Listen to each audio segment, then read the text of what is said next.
Hey everyone, how's it going? My name is James and welcome back to the Soundline. Another brand new product for us to talk about. This is recently released from Nordost. This is the QB10 reference.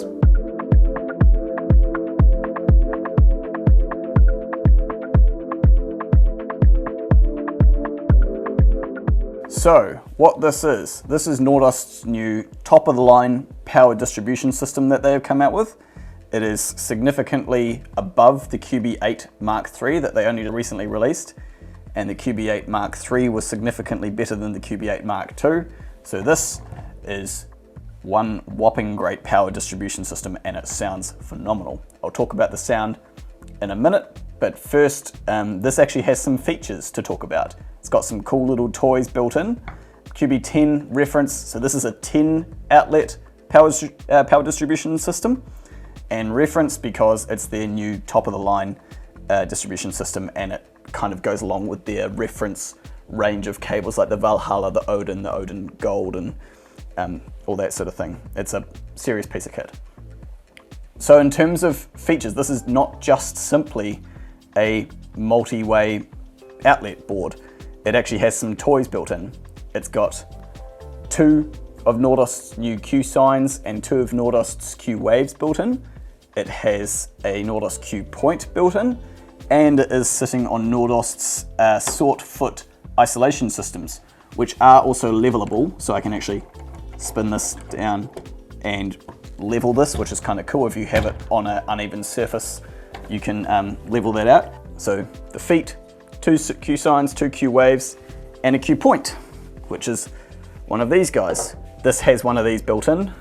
So just to lay this out for you, I'll show you everything comparatively that this has built into it compared to the QB8. Give me 1 second. A few moments later. There we go. So you can basically have just the QB reference, or you can have the QB8 with sort feet, a Q point, 2 Q waves, 2 Q signs. Bearing in mind that when you do that, this now only has 4 spare outlets, and even with all that stuff built in, this has still got its full 10. So plenty of features.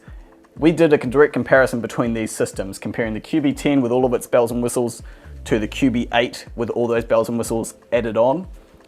And this just completely smoked it in performance. Again, I will talk about the sound in a tick, but you can't, I guess what I'm saying is you can't just completely super hot rod this and think it's going to get anywhere near close to the performance of this.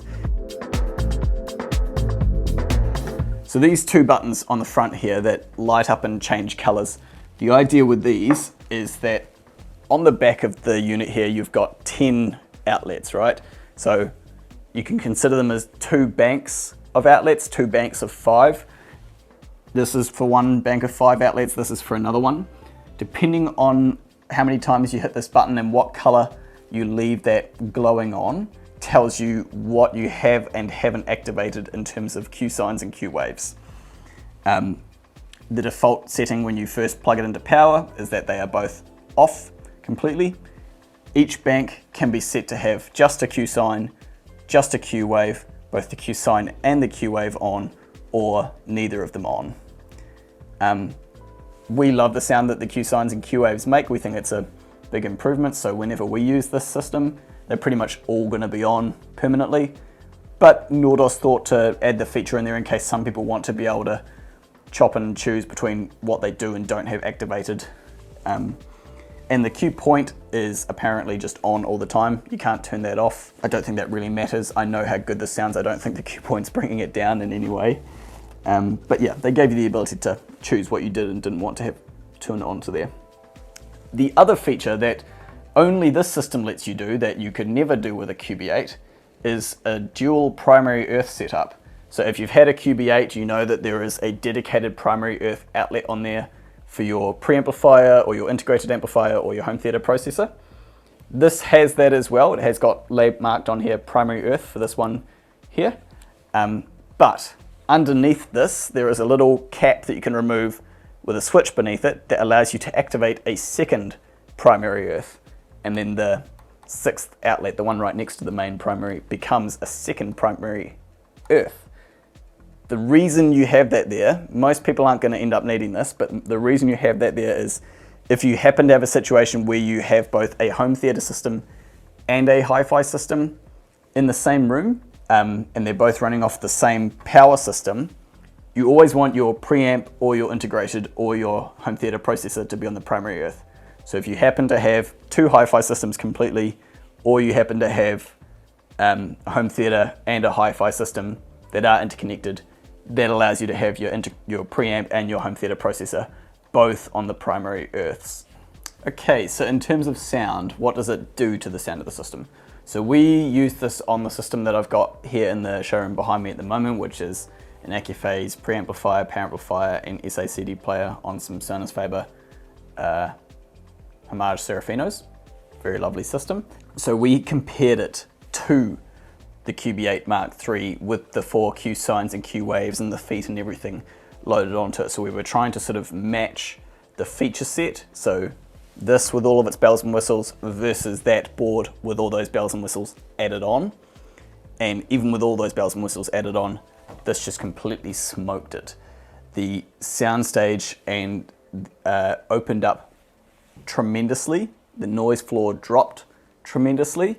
It sounded like the speakers in every scenario did the complete disappearing act, couldn't hear the speakers anymore, could only hear the music. Yeah, it just, the biggest difference for us is really just that noise floor. It lowers it down so much that you start to hear really, really subtle elements of recordings that you didn't know were there. We listened to Bob Dylan's Oh Mercy, and I heard like the faintest, quietest background guitar strumming that was really not even notes coming through. It's just the sound of the pick hitting the strings and nothing else, and that was coming through, and I'd never heard that before. Even with that full setup that we had there on a high-end system, it was only when we plugged this in that I'd heard that for the first time. What's weird, and I don't know if this will apply to every scenario or not, but when we had this plugged in, it almost sounded like the soundstage matched the size of this room perfectly. It sounded like it was bound purely by the boundaries of the room, and that's where the performance was coming from. Whereas with the QB8, it sounded like the performance or the soundstage was bound by some other governing factor. Like it was wider than the speakers, but it wasn't as wide as the full room. This made it sound like there were no more electrical boundaries on the sound system, and it was just actually the room that was the boundary. So in other sense, it sounded like the performer was in the room, and you could hear the sound of that music playing in this room. Only other way I can really describe it. So yeah, that's pretty much it, guys. I think we'll stop there. If you want to have a listen to it and you're in Christchurch, by all means come down and have a listen to it as quick as you can. We haven't got it here permanently. We may potentially be getting one for the showroom. I don't know when, but this one doesn't belong to us. This is the New Zealand travel around model that belongs to Nordost, that's going to get sent around all the different Nordost retailers to get played with. So if you want to have a listen to this while we've got it, I'd suggest getting down here quick smart and we'll show you what it does. It's very, very cool. Thanks for watching today, guys. I hope you enjoyed this video, and I'll catch you in the next one. Ka kite anō.